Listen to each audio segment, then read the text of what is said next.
గుడివాడలో గెలవాలంటే 29,000 ఓట్లు ఉన్న నందివాడ మండలంలో మెజార్టీ సాధించాలి. గత అసెంబ్లీ ఎన్నికల్లో వైసీపీకి ఈ మండలంలో 2,823 ఓట్ల మెజార్టీ లభించింది.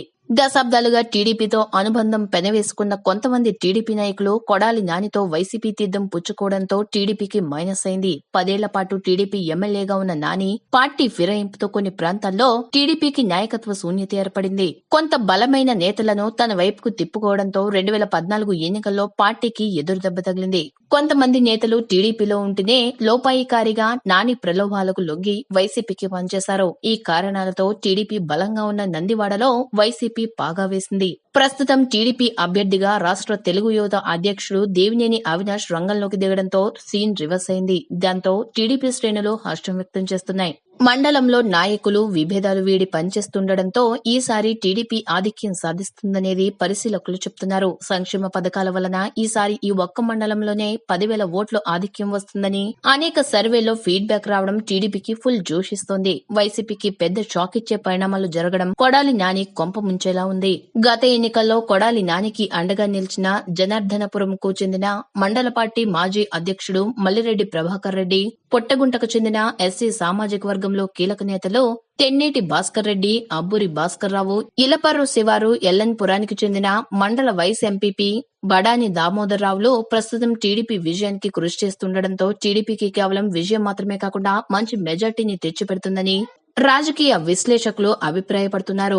ఆర్థిక అంగబలాల్లో సమర్థుడైన దేవినేని అవినాష్ రంగంలోకి దిగడంతో మండల టీడీపీలో ఉత్సాహం నెలకొంది. టీడీపీని దెబ్బతీయడానికి కొడాలి నాని ఎత్తుగళ్లు ఈసారి పారే అవకాశాలు ఎంతమాత్రం లేవని పార్టీ కార్యకర్తలంటున్నారు. టీడీపీ పాత నాయకులు పిన్నమనేని వెంకటేశ్వరరావు వర్గం నాయకుల నడుమ అక్కడక్కడా ఉన్న విభేదాలను సర్దుబాటు చేసుకుని సమన్వయంతో పనిచేస్తే మండలంలో టీడీపీ ఆధిక్యం సాధించే అవకాశాలు సుస్పష్టంగా ఉన్నాయి. నియోజకవర్గ టీడీపీ ఇన్ఛార్జ్ రావి వెంకటేశ్వరరావు సైతం గత 5 ఏళ్లుగా మండలంపై దృష్టి పెట్టి సిమెంట్ రోడ్లు వేయించడం, సంక్షేమ ఫలాలను ప్రజలకు చేరువ చేయడంలో చేసిన కృషి గ్రామాల్లో టీడీపీకి సానుకూల పవనాలకు కారణమవుతుంది.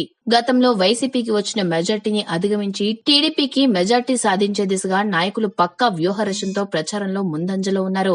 ఒక పక్క సంస్థాగతంగా టీడీపీ బలంగా ఉండడం, ప్రభుత్వ సంక్షేమ అభివృద్ధి పథకాలు తమకు లాభిస్తాయని పార్టీ శ్రేణులంటున్నాయి. నందివాడ మండల టీడీపీ అధ్యక్షుడు అరకెపూడి రామశాస్త్రులు, గుడివాడ అర్బన్ బ్యాంకు అధ్యక్షుడు పిన్నమనేని బాబ్జీ మండలంలో అవినాష్ ప్రచార బాధ్యతలు భుజాన వేసుకుని ఇంటింటికి తిరుగుతూ టీడీపీని గెలిపించాలని కోరుతున్నారు.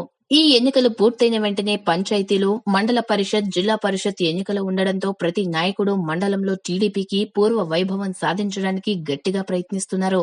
జొన్నపాడులో గత ఎన్నికల్లో వైసీపీకి 980 ఓట్ల మెజార్టీ వచ్చింది. ఈ ఏడాదిగా ఆ గ్రామాన్ని అభివృద్ధి చేయడానికి టీడీపీ చేసిన కృషితో అవినాష్ ఈసారి మెజార్టీ సాధిస్తామని పార్టీ నాయకులంటున్నారు. అరిపిరాలలో నీటి సంఘం అధ్యక్షుడు యార్లగడ్డ రవి గ్రామంలో 5 కోట్ల నిధులతో చేపట్టిన అభివృద్ధి పనులకు తోడు 10 కోట్ల నిధులతో చేపట్టిన తారకరామ ఎత్తిపోతల పథకంతో ఆ గ్రామం టీడీపీకి అనుకూలంగా మారిందని అంచనా. తారకరామ ఎత్తిపోతలతో మండల ఆయకట్టులో సగభాగానికి సాగునీటి సమస్య తీరిపోనుంది. మండల టీడీపీ అధ్యక్షుడు అరకెపూడి రామశాస్త్రులు సొంత గ్రామం పోలుకొండతో పాటు పొణుకుమాడు, గండేపూడి, శంకరపాడు, దండిగానపూడిలో పట్టు ఉంది.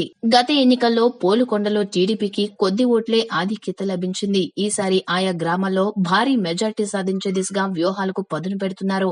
ఆప్కాబ్ చైర్మన్ పిన్నమనేని వెంకటేశ్వరరావు స్వగ్రామం రుద్రపాకలో గతంలో టీడీపీకి కేవలం 13 ఓట్ల మెజార్టీ